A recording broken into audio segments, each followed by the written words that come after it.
जो हंसी आपको बैंक ऑफ बड़ौदा के साइट पे देखने को मिल रही है, वही हंसी अभी इन्वेस्टर के साथ भी है, क्योंकि जिसने भी बैंक ऑफ बड़ौदा के शेयर में निवेश किया था उसको बैंकिंग सेक्टर में 102% से ज्यादा का रिटर्न एक साल में मिला है। और इसीलिए स्टॉक स्ट्रीट में आज मैंने बैंक ऑफ बड़ौदा को शामिल किया है। हालांकि बहुत से न्यूज चैनल और बहुत से जो प्रिंट मीडिया है उसमें बैंक ऑफ बड़ौदा को बड़े बड़े एनालिस्ट बड़े अच्छे टारगेट देते हुए नजर आ रहे हैं, लेकिन आज इसीलिए हमने इसका ऑपरेशन करने की सोची कि आप ये समझ पाएं कि इस स्टॉक में अभी कितने दिन और बने रहना है और क्या होगा इस स्टॉक का टारगेट। क्योंकि बैंकिंग सेक्टर एक ऐसा सेक्टर है जो कि एक तरफ तो बहुत बड़ा भरोसा देता है और एक तरफ आपको बहुत बड़ा नुकसान देता है।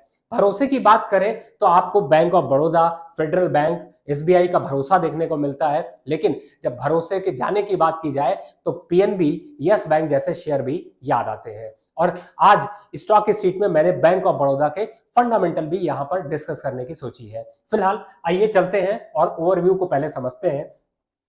इस समय इस बैंक का पी अगर देखते हैं तो वो है लगभग 10 का, 96,523 करोड़ का मार्केट कैप है। और जो मैं इंपॉर्टेंट बात कर रहा था, जो सबसे ज्यादा इंपॉर्टेंट है कि 5 साल, 3 साल, 1 साल में 102% का रिटर्न, 3 साल में 35% का रिटर्न, एक महीने में 12.5% का रिटर्न, ये है बैंक ऑफ बड़ौदा की परफॉर्मेंस। और इसीलिए आपको यहां पर अगर बैंक ऑफ बड़ौदा में आपने निवेश नहीं किया तो आपको कहीं ना कहीं से थोड़ी सी खटास जरूर नजर आएगी, क्योंकि स्टॉक मार्केट में अगर बैंकों में निवेश किया और बैंक ऑफ बड़ौदा छूट गया तो जरूर दुख होगा।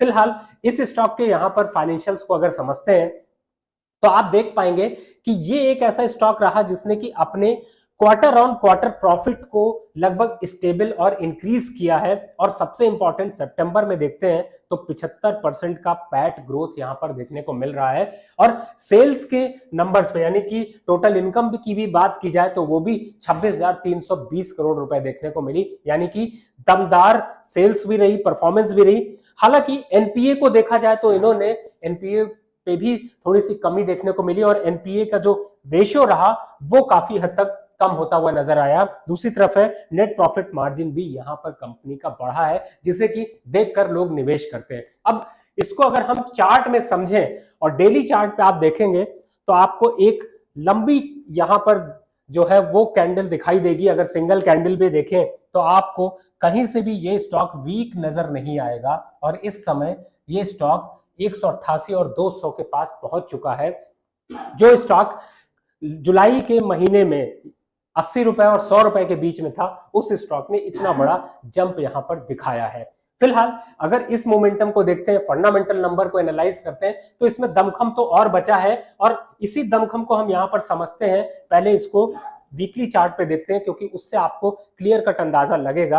अब यहां पर जब आप आते हैं तो आपको यह समझ आ जाता है कि जो लोग चार्ट्स पैटर्न को फॉलो करते हैं और लॉन्ग टर्म चार्ट को देखते हैं वो ये देख पा रहे होंगे कि यहां पर हायर हाई की इंफॉर्मेशन बनती जा रही है और इसी वजह से ये क्लियर कट एक अप ट्रेंड में यहां पर चल रहा है। तो थोड़ा बहुत अगर करेक्शन आता भी है तो आपको हो सकता है ये वापस से 170, 160 के लेवल दिखाई दे, लेकिन फिर से जो अपसाइड का टारगेट है वो 240 और 250 का देखने को मिल सकता है। यानी लॉन्ग टर्म आपका निवेश है तो आपको 240, 250 तक का टारगेट रखना चाहिए। बात कर लेते हैं यहां पर मूविंग एवरेजेस की, जो खास तौर से लोग फॉलो करते हैं, और आरएसआई को भी देख लेते हैं।